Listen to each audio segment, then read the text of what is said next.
সম্মানিত দর্শক, আমার নতুন ব্লগ ভিডিওতে আপনাদের স্বাগতম।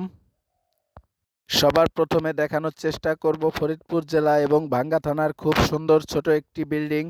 তো এই বাড়িটি দেখতে অসংখ্য সুন্দর। আপনারা যদি এই বাড়িতে আসতে চান তাহলে ভাঙ্গা গোল চত্বরে এসে মাদারীপুরের রোডে এগিয়ে যাবেন, তাহলে এই বাড়িটি দেখতে পাবেন।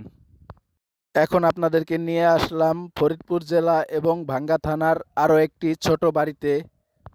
এই বাড়িটি ছোট হলেও এর কারুকার্য অসম্ভব সুন্দর।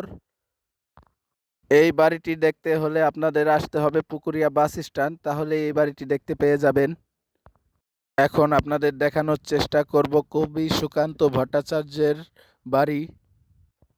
তার বাড়িতে কেউ থাকে না, তাই এখানে একটি অডিটোরিয়াম উঠানো হয়েছে, নাম দেওয়া হয়েছে কবি সুকান্ত ভট্টাচার্য। তো কবি সুকান্ত ভট্টাচার্যের জন্মস্থান হচ্ছে গোপালগঞ্জ জেলা এবং কোটালীপাড়া থানা গ্রাম। তো আপনারা যদি এখানে আসেন চাইলে ঘুরে যেতে পারেন।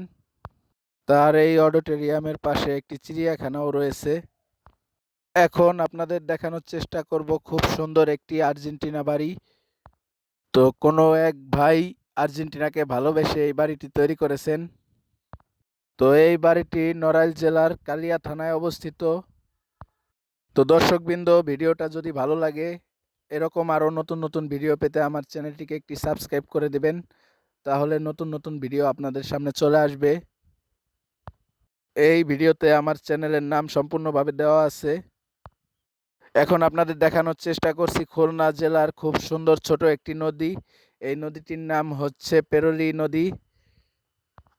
এই নদীতে ঘুরতে এসে আমি গোসল করেছিলাম। তো এখানে ঘুরতে এসে আমার খুব ভালো লেগেছিল। এখানে এসে অনেকগুলো বার্লির বস্তা দেখতে পেলাম। তো এর চারিপাশের অপরূপ সৌন্দর্য দেখতে অসম্ভব সুন্দর।